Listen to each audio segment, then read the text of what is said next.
What do we see in there? First of all, I learned a lot from being in there in person.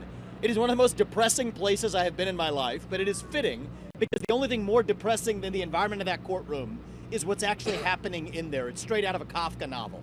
The prosecution's main strategy appears to be to bore the jurors into submission. And if you look in that direction, sadly, it may appear to actually be working. Now, I would like for anybody here in the press, anybody at home, anybody in MSNBC or the media afterwards, to clearly state what exactly is the crime that Donald Trump committed. Oh, wait. We have not heard a good answer to that question. It has been vague until today. You heard Michael Cohen's testimony, after which I would say it is less clear than ever what that crime actually was. They'll say falsifying business records. Well, let's look at who did we learn falsified business records today? Yet, what, hour, 2 hours, felt like it could have been 7 hours, of Michael Cohen talking about how he falsified business records. Okay, so you have a guy who has been a perjurer in the past that is now saying he falsified business records. What is the crime that Donald Trump committed? Now, it appears to be what they might allege is some sort of bookkeeping error or whatever. The real bookkeeping that we need accounting of is Judge Merchan's own family member collecting millions of dollars as a Democratic operative, using the existence of this trial as a fundraising ploy for Democrats. This is unconscionable.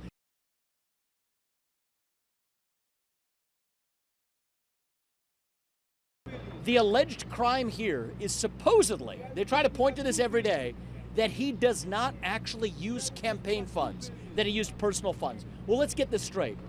Suppose Donald Trump had used campaign funds to make a personal expense, they'd be going after him for that.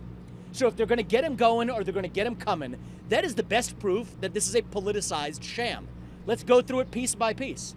If you tell somebody to go buy you a suit and you want to look good on television because that'll affect the voters, the way voters vote for you, you know what? They prosecute politicians if they use campaign funds to buy a suit.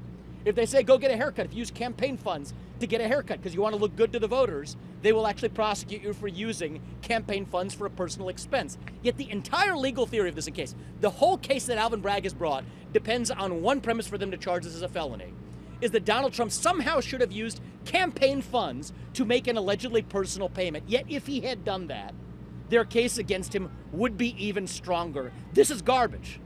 That is the best proof that you have that if they're going to get him going or get him coming, it's damned if you do, damned if you don't. This is a sham.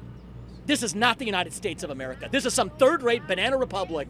If this were happening in another country, we would be laughing at them as a sham democracy. I am ashamed as an American citizen to sit here in a courtroom watching the former leader of the free world, and let's be honest, likely next leader of the free world, sitting with the indignity in this dingy third-rate courtroom with fourth-rate prosecutors and a fifth-rate lawyer on the stand as a witness who actually is violating attorney-client privilege left and right. Nobody's even talking about that.